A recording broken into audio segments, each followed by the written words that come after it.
Hello students, मैं देवेश कुमार अपने YouTube channel वत्स गुरुकुल में आपका स्वागत करता हूं। आज हम लेकर आए हैं चेन सर्वेइंग का एक इम्पॉर्टेंट टॉपिक ऑब्स्टेकल इन चेनिंग। ये लास्ट टॉपिक है इस चैप्टर का, तो इसको आज कंप्लीट करेंगे और बहुत इंपॉर्टेंट है आपके एग्जाम पॉइंट ऑफ व्यू से, आपके कम्पिटिटिव एग्जाम से मोस्ट इम्पॉर्टेंट है। बहुत सारे इससे क्वेश्चन बनते हैं, क्वेश्चन आते रहते हैं। तो यहाँ स्टार्ट करते हैं। ऑब्स्टेकल इन चेनिंग। ऑब्स्टेकल इन चेनिंग कई टाइप के होते हैं। जैसे चेनिंग आप कर रहे हो और कोई ऑब्स्टेकल आ गया, सपोज करो एक रिवर आ गया, एक पॉन्ड आ गया, एक बिल्डिंग आ गया, जिसके कारण से आपको चेनिंग करने में प्रॉब्लम आ रही है। ग्राउंड लेवल पे भी आप आ सकता है। मान लो कोई बीच में आप जंगल सा आ गया या कोई ऐसा ऑब्स्टेकल आ गया जिसको आप हटा नहीं सकते हो, वो परमानेंट टाइप का है। तो आपको कुछ ना कुछ तो करना पड़ेगा, चेनिंग तो कंप्लीट करना है। तो इसके लिए हमें ऑब्स्टेकल के बारे में जानना ज़रूरी है और उसको कैसे हम सॉर्ट आउट करें, इसके लिए भी हम देखेंगे। तो इसको देखते क्या है, इसमें एक बार रीड आउट कर लेते हैं। It sometimes happen that a survey line passes through some object such as a pond, building, a river, or a hedge, etc., which prevents the direct measurement of that part of the line which the object intersect. तो object intersect करता है उस line को। The interfering object in such a case is called an obstacle. और वही object क्या है जो इंटरफेयर करता है डायरेक्ट मेजरमेंट को, उसी को क्या कहते हैं, ऑब्स्टेकल कहते हैं। It is necessary to overcome obstacle so that chaining may be continuous in a straight line. Special methods are therefore employed in measuring distances across the obstacle. अब ऑब्स्टेकल के तीन टाइप के ऑब्स्टेकल होते हैं। पहला type है when चेनिंग is free. मैं यहाँ पे पेन सेलेक्ट कर लेता हूँ, इजी रहेगा। पहला टाइप है when चेनिंग is free but vision obstructed. मतलब आप चेनिंग तो कर सकते हो लेकिन आपको दिखाई नहीं दे रहा है, एक पार से दूसरे कुछ आ गया, बिल्डिंग वगैरह या कुछ भी इस तरह का, कि जिससे ऑब्स्ट्रक्शन आ गया, जिससे आप चेनिंग इजीली कर सकते हो बट एक तरफ से दूसरे तरफ दिखाई नहीं देता है ऑब्स्ट्रक्शन के कारण। दूसरा है when चेनिंग is obstructed but vision is free. एक तरफ से दूसरे तरफ दिखाई दे रहा है बट आप चेनिंग कर नहीं सकते डायरेक्टली। और तीसरा कंडीशन है ना तो आप चेनिंग कर सकते हो और ना आपको दिखाई दे रहा है। तीनों अलग अलग केस हैं। तो तीनों के बारे में हम डिस्कस करेंगे और तीनों को कैसे ओवरकम किया जाएगा इसके बारे में हम देखेंगे। तो पहला टॉपिक पे हम आते हैं, chaining free vision obstructed. In this type of obstacle the ends of the line are not intervisible, that is such as rising ground, hill or jungle. Here two example may arises. अब जैसे rising ground है, मैं यहाँ छोटा सा एक example बना के दिखाता हूँ। अब हमें यहाँ से चेनिंग करना है इस तरफ तक। अब ये तो बीच में हिल आ गया, तो यहाँ पे क्या कर सकते हैं, हम नहीं देख पा रहे हैं। एक तरफ से यहाँ से अगर देखना भी चाहें तो इस तरफ हमें नहीं दिखाई दे रहा है ना, तो हम क्या करेंगे। और मैंने चेनिंग के टाइम में बताया था कि स्लोप में चेनिंग कैसे करेंगे, तो उससे उस मेथड से हम कर सकते हैं। बट अभी हम देखते हैं कि क्या है। तो पहला टाइप है वो, इसमें भी दो टाइप है। चेनिंग फ्री विजन ऑब्स्ट्रक्टेड में भी दो केस बनता है, दो टाइप नहीं है, दो केस बनता है। जैसे एक वो हिल का केस बन जाएगा, राइजिंग ग्राउंड या हिल का केस बन जाएगा, और दूसरा जंगल का केस बन जाएगा।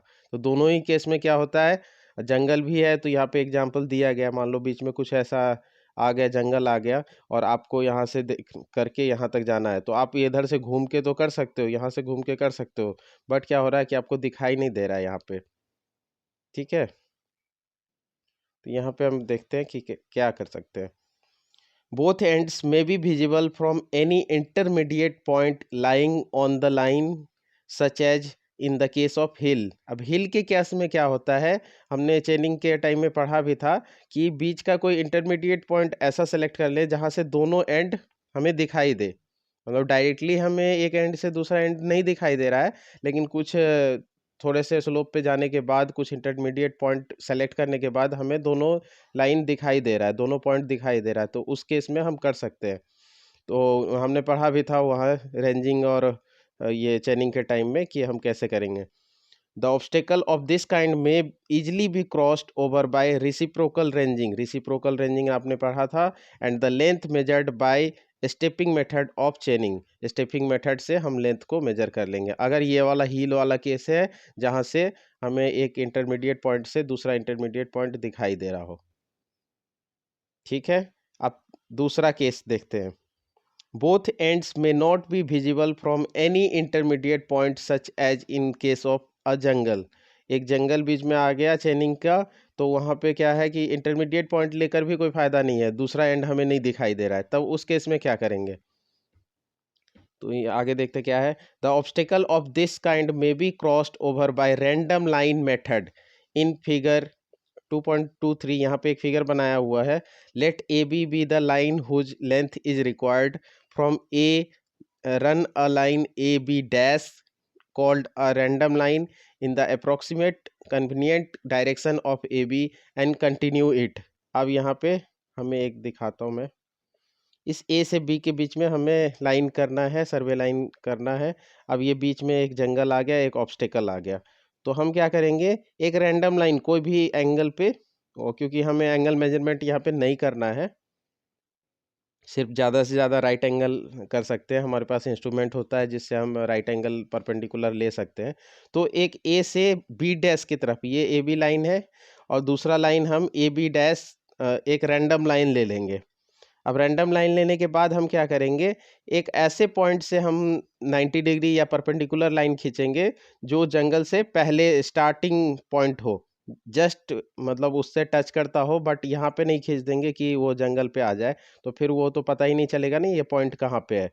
तो हम ऐसा पॉइंट लेंगे जो जंगल से जस्ट पहले हो, और दूसरा पॉइंट ऐसा पॉइंट लेंगे जो जंगल के जस्ट बाद हो, और तीसरा पॉइंट ऐसा लास्ट पॉइंट जो हमने बी डी एस जहाँ पे भी सेलेक्ट किया हो, तो ऐसा पॉइंट लेंगे जो 90 डिग्री वो बी को टच करे, जो बी पॉइंट है हमारा, ए टू बी हमें करना है ना कवर, तो बी पॉइंट को टच करे, ऐसा पॉइंट लेना है। पहला पॉइंट ऐसा लेना है कि जंगल के पहले 90 डिग्री टच हो, मतलब तीनों परपेंडिकुलर लेना है ए बी डैश लाइन पे। तो पहला पॉइंट ऐसा लेना है जो जंगल के पहले पॉइंट आ जाए, दूसरा पॉइंट ऐसा लेना है जो जंगल के जस्ट बाद आए, और तीसरा पॉइंट ऐसा लेना है जो कि बी को टच करे। ठीक है, इसको करने के बाद हम क्या करेंगे, अब हमारा कुछ फिगर इस टाइप का बन जाएगा, और हम उस पॉइंट्स को नाम दे देंगे। नीचे के points A C D B हो गया, और ऊपर उसी को सी डैश डी डैश और बी डैश कर देंगे। ओरिजिनल लाइन कौन सा है, ए बी है, रैंडम लाइन कौन सा है, ए बी डैश है। अब आगे देखते क्या है। Chain the line to B dash where B B dash is perpendicular to A B dash and measure B B dash. अब बी बी डैश को मेजर कर लेंगे, ये परपेंडिकुलर हमने बना लिया था, अब इसको मेजर कर लेंगे। देन अब देखिएगा, A B equal to under root of A B dash का square plus B B dash का स्क्वायर। अब यहाँ पे एक परपेंडिकुलर बन रहा है, तो हम पाइथागोरस थ्योरम से लगा सकते हैं, ए बी का स्क्वायर, ए बी का स्क्वायर ये हाइपोटेन्यूज है, ये परपेंडिकुलर है, तो ए बी का स्क्वायर क्या हो जाएगा, plus equal to A B dash का square plus B B dash का स्क्वायर। तो बी बी डैश हमने मेजर कर लिया है, A B dash A B ही हमें निकालना है, और ए बी डैश भी हम मेजरमेंट कर सकते हैं, तो इसलिए इजिली हम ए बी निकाल सकते हैं यहाँ पे। If any other length A C dash is measured, अब कोई और भी लेंथ मान लो हमें निकालना है, ऐसे तो हम ए बी निकाल लिए तो मेरा काम हो गया, ए बी तो हमें फाइंड आउट करना था, तो ए बी डैश हम इजीली निकाल सकते हैं, मेजरमेंट कर सकते हैं, इसमें कोई ऑब्स्टेकल नहीं है, और बी बी डैश भी मेजरमेंट कर सकते हैं, इससे हमें ए बी फाइंड आउट हो जाएगा। अगर कोई और भी मेजरमेंट करना है,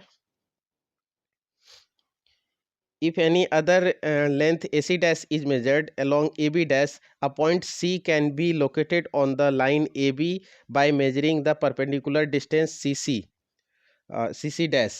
तो CC dash को मेजर करके उसका क्या फॉर्मूला बनता है, equal to B B dash multiply by A C dash divided by A B dash. तो ये बनता कैसे है, similarly a number of point can be located on the true line, the line is then cleared and chained। इससे क्या होगा, line cleared हो जाएगा और चेनिंग हम कर सकते हैं। नेक्स्ट पेज पे आते हैं।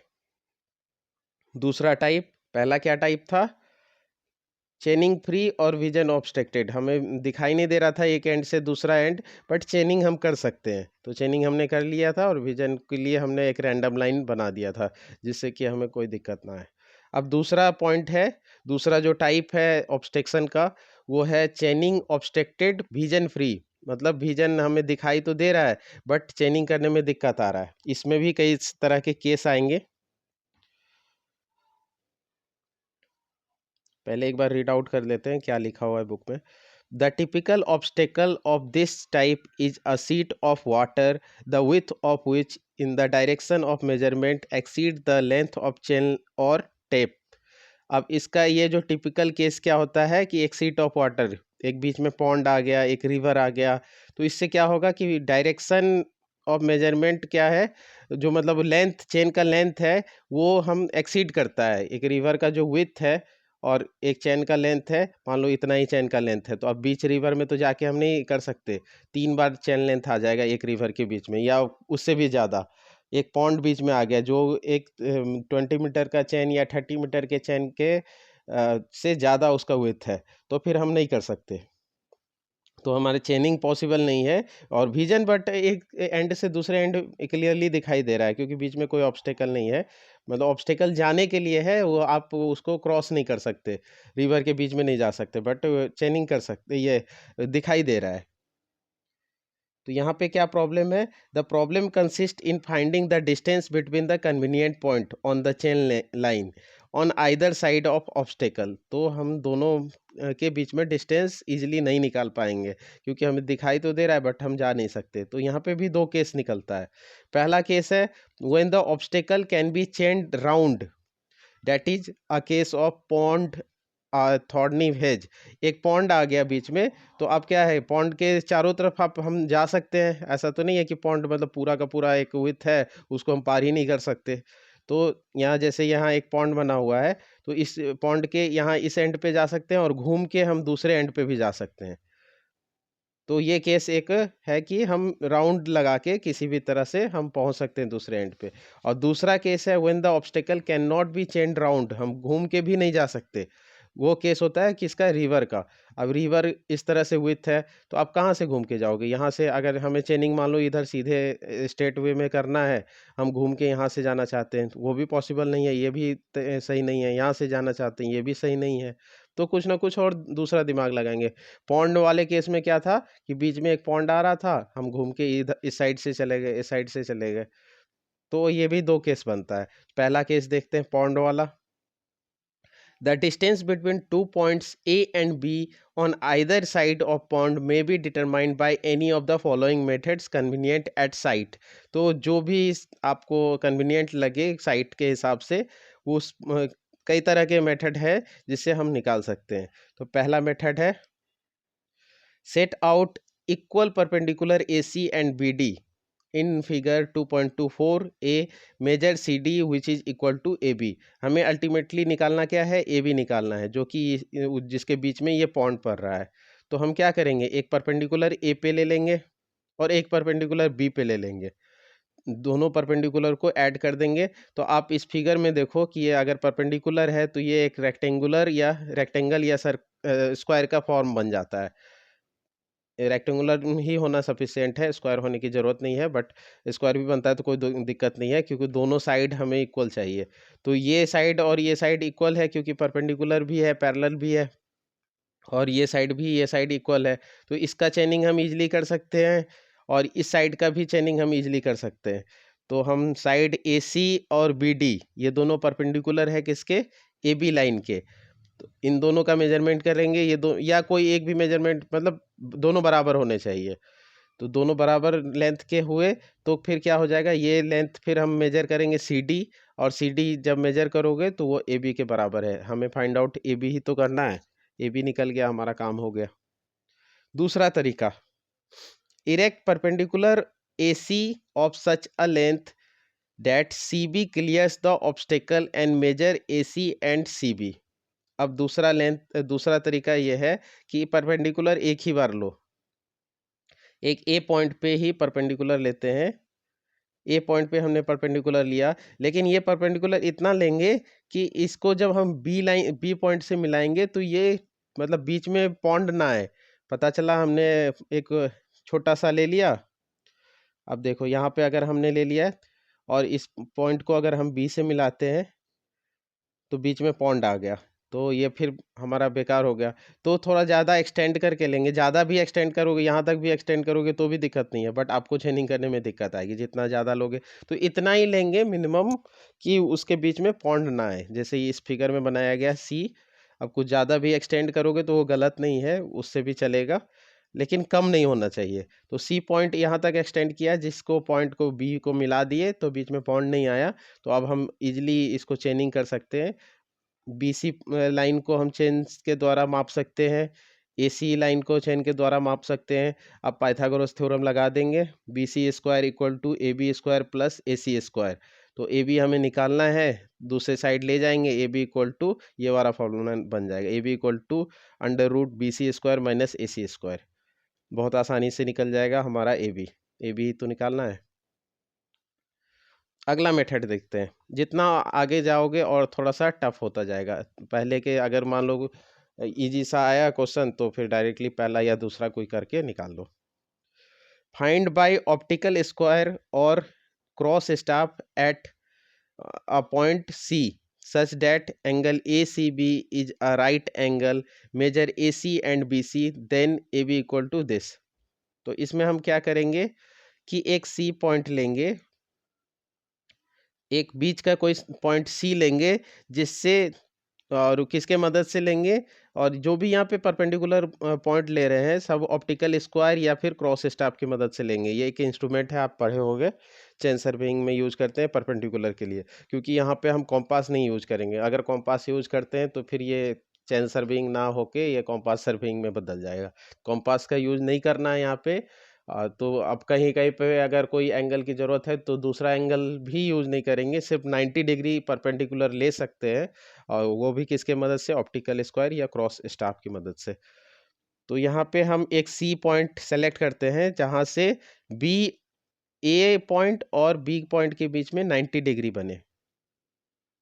तो ये हमें सेलेक्ट करना पड़ेगा सी पॉइंट। सी पॉइंट से ए और बी के बीच में 90 डिग्री बनता है। तो ये अगर हमने बना लिया तो फिर से हम पाइथागोरस थ्योरम लगा देंगे, और हम यहाँ पे ए सी फाइंड आउट कर सकते हैं चेनिंग के द्वारा, बी सी फाइंड आउट कर सकते हैं चेनिंग के द्वारा। दोनों का बीच का 90 डिग्री है, तो ये वाला हाइपोटेन्यूज हो गया। तो यहाँ पे भी हम फार्मूला लगा देंगे, A B square equal to A C square plus B C square. Square को उस साइड ले जाएंगे तो अंडर रूट बन जाएगा। तो ये फार्मूला हो गया, A B equal to under root A C square plus B C square. तो बहुत आसान सा मेथड है। एक और मेथड है, देखते हैं इसको भी करके। Mark a point C so that C A equal to and C B clear the obstacle. अब जो है एक पॉइंट सी लेते हैं, ऐसा पॉइंट लेंगे जो कि सी ए और सी बी दोनों को अगर हम मिलाते हैं तो ऑब्स्टेकल को क्लियर करें, बीच में ऑब्स्टेकल ना आ जाए। इस तरह से अगर हम पॉइंट मान लो बहुत करीब ले लेते हैं पॉइंट के, तो फिर ये ऑब्स्टेकल को नहीं कर पाएगा। अब दोनों को हम एक्सटेंड कर देंगे, सी ए वाला जो पॉइंट है उसको भी एक्सटेंड कर देंगे, और बी सी वाला जो लाइन है उसको भी हम एक्सटेंड कर देंगे। इससे क्या होगा, एक ट्रायंगल बन जाएगा।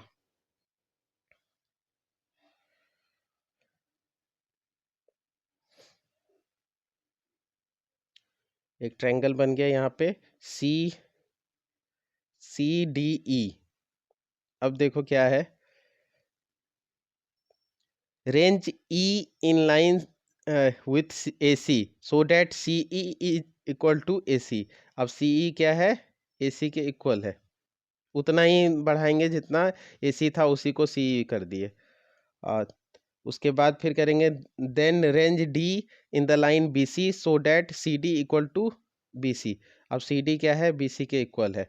The triangle C A B and C E D are congruent, therefore D E equal to A B. अब ये दोनों ट्रायंगल क्या है, कॉन्ग्रुएंट हो जाएगा। तो यहाँ इस कॉन्ग्रुएंसी का एक होता है थ्योरम, आप क्लास 8-9 में पढ़े होंगे, D E equal to A B. तो इससे हम डी निकाल सकते हैं चेनिंग के द्वारा आसानी से, और हमें फाइंड आउट ए बी करना है तो इजीली हम ए बी को फाइंड आउट कर सकते हैं। ये अलग अलग केस है, साइट के हिसाब से करना होता है। नहीं तो सबसे आसान पहला, दूसरा बहुत आसान है, उसी को करने से काफ़ी इजी होता है। तीसरा वाला भी है कि पॉइंट सी ऐसा जगह सेलेक्ट करना है। ये फिगर में तो आसान से हम समझ रहे हैं, बट वहाँ पे जब आप करने जाओगे तो एक तरफ 90 डिग्री आ रहा है, दूसरी तरफ नहीं आ रहा है, तो फिर ये दिक्कत आती है। अब अगला केस आता है केस 2। ये बहुत इंपॉर्टेंट है, कई बार आपके न्यूमेरिकल 10 मार्क्स वाले न्यूमेरिकल में आते हैं, चाहे वो बीटेक लेवल का हो या डिप्लोमा लेवल का हो। इससे क्वेश्चन आता ही है, रिवर बीच में मतलब ऑब्स्टेकल देकर एक न्यूमेरिकल वाला आ जाता है। और एग्जाम में भी कई सारे मतलब कम्पिटिटिव एग्जाम में भी आते हैं इससे क्वेश्चन। तो इस केस को देखते हैं कि अगर रिवर ऑब्स्टेकल है तो क्या करेंगे। Any one of the following method may be employed to find out the width of river along the direction of chain line। अब चेन लाइन हमें लेना है, उसके बीच में एक रिवर आ गया, उसका विथ को कैसे यूटिलाइज किया जाए। इसके भी कई तरह के हैं, तो कई तरीके हैं। पहले है, देखते हैं। Select 2 points A and B on the chain line on opposite banks of river from A and C erect perpendicular और parallel line A D and C E. अब यहाँ पे फिगर नंबर 2.25 ए है, इसको सेलेक्ट करते हैं, थोड़ा सा जूम कर लेते हैं।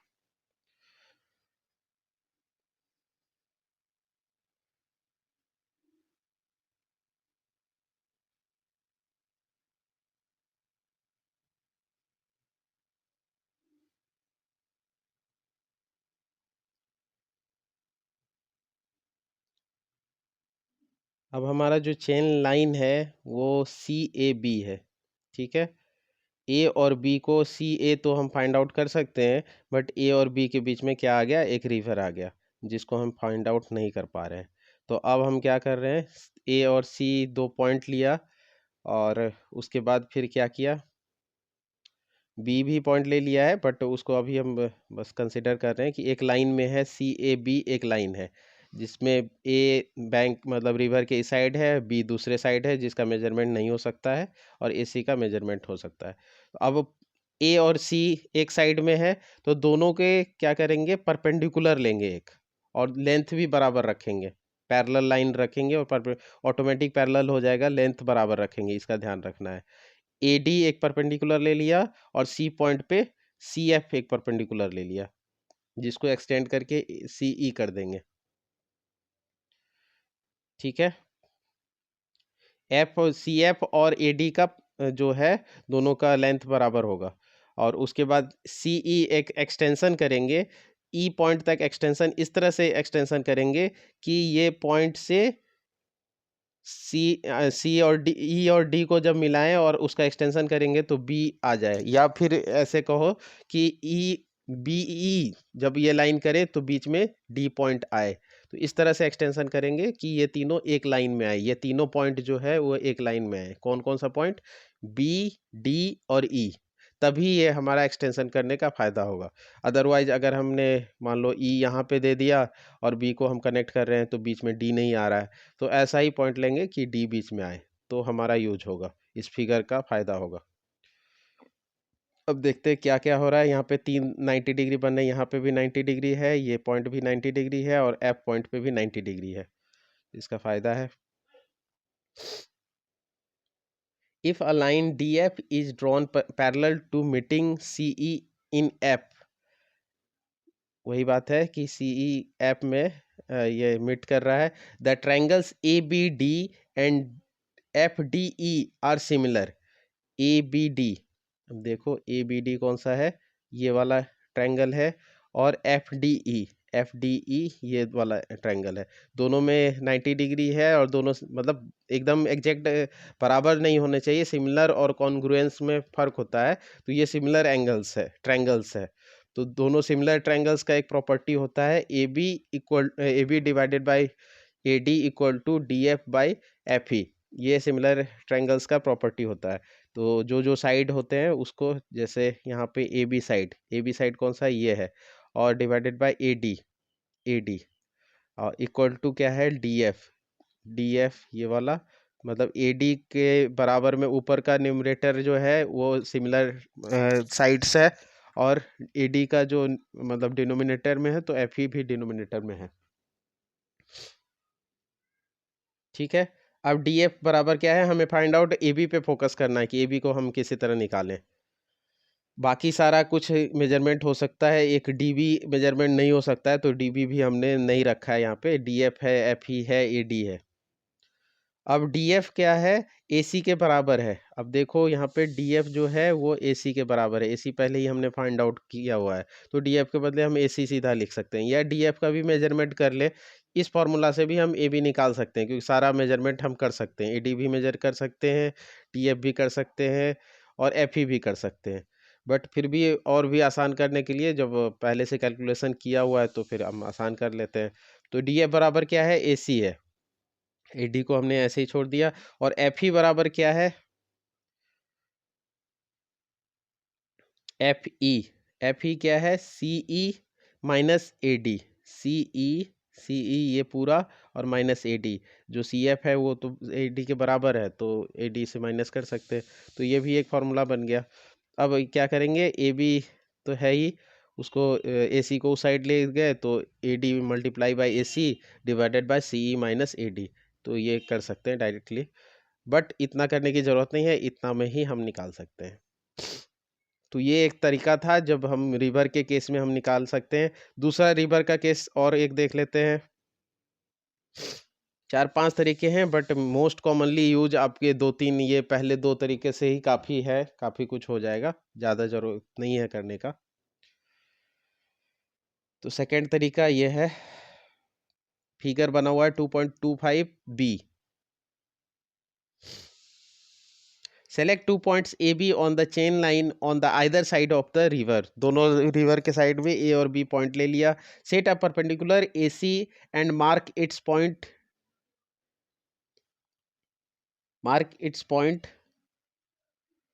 Mid point D. तो एक ए सी परपेंडिकुलर हमने यहाँ पे लिया हुआ है, और जिसका मिड पॉइंट क्या है, डी है। From C erect C E perpendicular to A C. अब सी से एक परपेंडिकुलर लेंगे, erect C E perpendicular to A C, एक सी ई परपेंडिकुलर लेंगे। पहला परपेंडिकुलर कौन सा लिया, ए बी का परपेंडिकुलर ए पॉइंट पे लिया ए सी, और दूसरा हम फिर सी पॉइंट पे भी लेंगे, जब ए सी लाइन खींच जाएगा तो ई पॉइंट तक हम एक परपेंडिकुलर लेंगे। अब ई पॉइंट का भी एक मेन महत्व है कि ई पॉइंट को इस तरह से हम वहाँ पे पॉइंट लेंगे, जब हम बी को मिलाएंगे तो डी उसके बीच में आना चाहिए, इसका ध्यान रखेंगे, अदरवाइज फिर फिगर खराब हो जाएगा। वहाँ पे भी हमने ई पॉइंट ऐसा लिया था कि डी बीच में आ रहा था, डी उसके बी ई जो लाइन था उसके बीच में डी आ रहा था, मतलब मिड पॉइंट नहीं आ रहा था बट उसमें आ रहा था। और यहाँ पे जब बी ई लाइन करेंगे तो डी पॉइंट आना चाहिए, और डी पॉइंट भी मिड पॉइंट ऑफ है किसके, ए सी लाइन के मिड पॉइंट है। From C erect CE perpendicular to AC such that ED and B are same range and measure CE. अब CE को मेजर कर लेंगे, then triangles ABD and CED are congruent, therefore AB equal to CE. अब यहाँ पे triangle सारे congruent है, तो डायरेक्टली हम कह सकते हैं कि AB इक्वल टू CE होगा। तो CE का हम लेंथ मेजर कर लेंगे तो ये AB के बराबर हो जाएगा। अब देखो यहाँ पे कॉन्ग्रुएंट का केस क्यों होता है, कॉन्ग्रुएंट और सिमिलर में थोड़ा सा डिफरेंस है, यहाँ पे बिल्कुल बराबर बराबर आ जाएगा।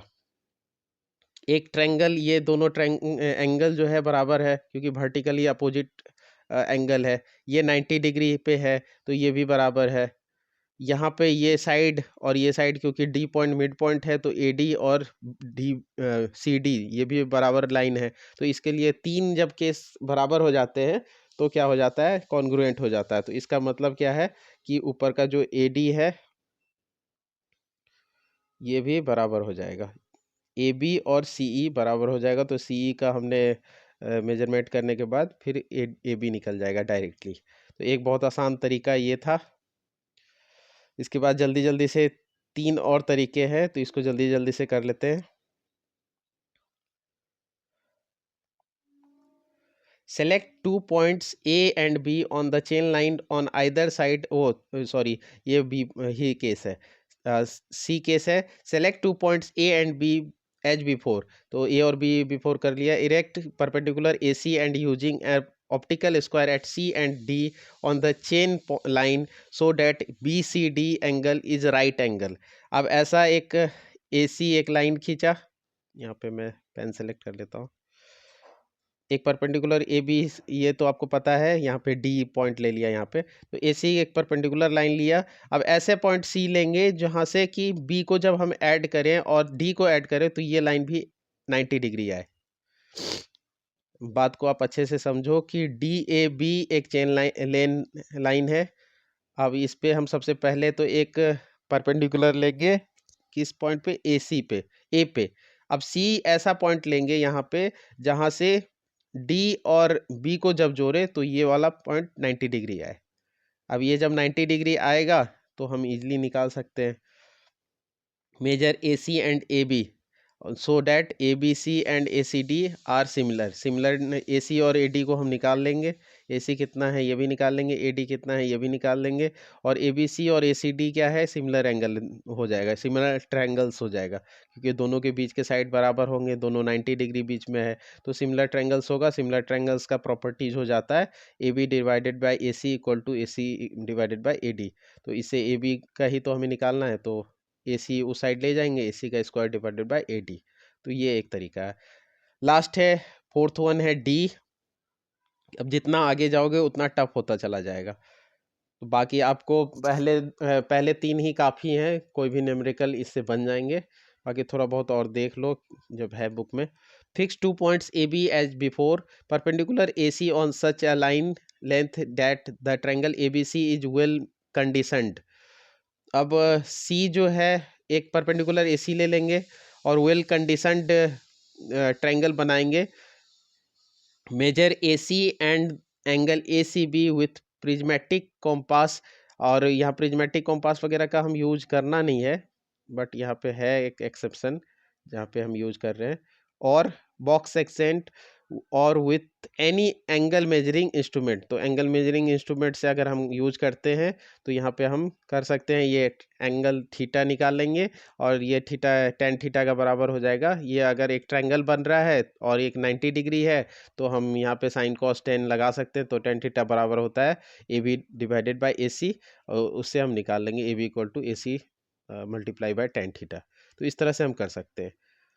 ई वाला भी आप देख लो, अगर कोई डाउट होता है तो कमेंट बॉक्स में लिखना, मैं दोबारा से बता दूंगा, क्योंकि बहुत ज़्यादा टाइम लेंगे तो फिर लंबा वीडियो हो जाएगा।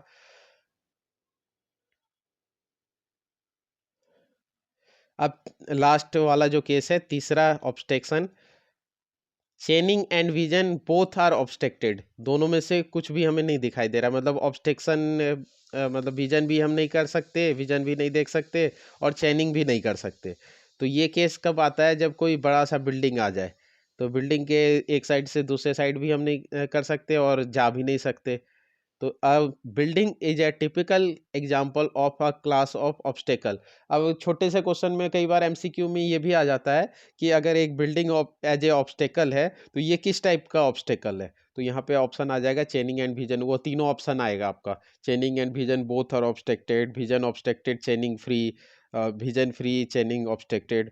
तो ये, और उसमें क्वेश्चन में लिखा रहेगा एक बिल्डिंग एग्जांपल किसका एग्जांपल है, या रिवर किसका एग्जांपल है, या पॉन्ड किसका एग्जांपल है, या हिल किसका एग्जांपल है। तो यहाँ पे आपको क्लियर रहने चाहिए। एमसीक्यू टाइप का भी अगर क्वेश्चन आता है तो इस तरह का क्वेश्चन बनता है। The problem in this case consist both in prolonging the line beyond the obstacle and finding the distance across it. अब ये केस यहाँ बिल्डिंग वाला केस है, देख सकते हो,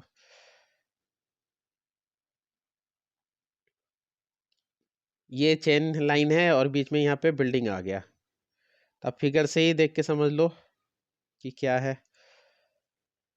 ए बी दो बिल्डिंग से पहले हम ए और बी 2 पॉइंट सेलेक्ट कर लिए चेन लाइन पे, और जी एच 2 पॉइंट सेलेक्ट कर लिए चेन लाइन पे। बिल्डिंग के बाद ए और बी पे दोनों पे परपेंडिकुलर लाइन खींच लिए और दोनों का लेंथ भी बराबर रखा है, तो इस लाइन का नाम दे दिया है ए सी, और यहाँ पे बी डी, मतलब बी डी दे दिया, डी पॉइंट दे दिया। अब आगे जी एच पे जितना ए सी था उतना ही जी ई एक परपेंडिकुलर ले लेंगे और ई पॉइंट ले लेंगे, इसका लेंथ बराबर होना चाहिए। और फिर एच, एक ज़रूरत नहीं है एच एफ की, बट यहाँ पे एक जब बना रहे हैं, फिगर ड्रॉ कर रहे हैं, तो और एक्यूरेसी मेंटेन करने के लिए एक जी एफ भी लाइन ले लेंगे। परपेंडिकुलर अब क्लियरली अच्छे से समझो। AC एक परपेंडिकुलर लिया, BD एक परपेंडिकुलर लिया, GE एक परपेंडिकुलर लिया और HF एक परपेंडिकुलर लिया, और चारों जो लाइन है ये चारों सेम लेंथ के होंगे। लेंथ गड़बड़ हुआ तो फिर आपका सारा खराब हो जाएगा। अब अगर सेम लेंथ का है तो इसका मतलब ये नीचे वाला AB और CD भी बराबर है, इसका मतलब ये GF और EF भी बराबर है, और इसका मतलब ये BG और DE भी बराबर है। यहाँ पे हमें BG ही तो निकालना है। अगर टोटल लिखें तो AH निकालना है, तो यहाँ BG के बीच में ऑब्स्टेकल आ रहा था, तो BG हम अगर DE हम चेनिंग के द्वारा निकाल लेंगे तो ये बराबर है BG के, तो सिंपल है।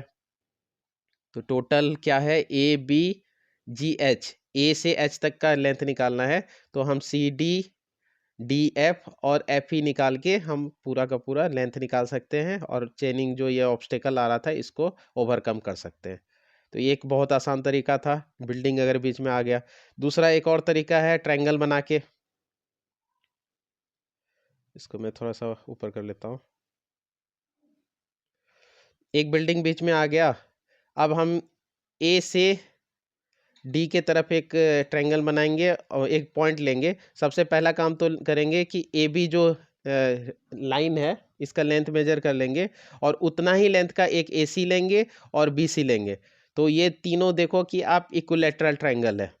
अगर तीनों साइड बराबर है AB, AC और BC, तो एक इक्विलैटरल ट्रायंगल बन गया।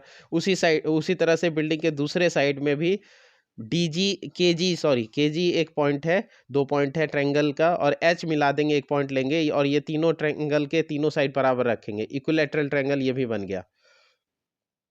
नेक्स्ट स्टेप क्या करेंगे कि एक D पॉइंट लेंगे, A से D को मिलाएंगे और G से D को मिलाएंगे, और ये भी तीनों साइड, और यहाँ पे D पॉइंट पे भी यहाँ पे एक इक्विलैटरल ट्रायंगल बना लेंगे, और ये दोनों जो लाइन है ये भी बराबर रखेंगे, जो कि D ऐसा पॉइंट लेंगे कि AD और GD ये दोनों बराबर हो। तो जब ये इस तरह का इक्विलैटरल ट्रायंगल बन रहा है और सारे के सारे एंगल सही जा रहे हैं, तो ये भी एक इक्विलैटरल ट्रायंगल है, बन जाएगा।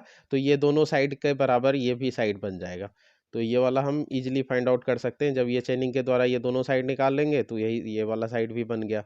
तो चेनिंग अगर बिल्डिंग ऑब्स्टेकल में है तो इजीली हम फाइंड आउट कर सकते हैं। तो यही तीनों टाइप के ऑब्स्टेकल थे जिसका पूरा एक्सप्लेन किया मैंने। इसके बाद कुछ न्यूमेरिकल हैं जो कि आपकी असाइनमेंट है, आप करो और कमेंट बॉक्स में आंसर लिखो। अगर कोई भी न्यूमेरिकल में दिक्कत आएगी तो आप इसको कर लो, इसको आप बताना, फिर मैं अगले वीडियो में फिर इसको एक्सप्लेन कर दूंगा ज़रा सा। इसका आप स्क्रीनशॉट ले लो।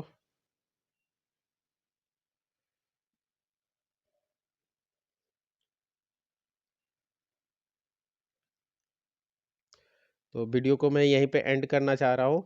अगले वीडियो में हम कॉम्पास सर्विंग शुरू कर देंगे, और यहीं पे एंड करते हैं, चेन सर्विंग यहीं पे ख़त्म हो जाता है। अगले वीडियो में आएंगे हम कॉम्पास सर्वेइंग करेंगे।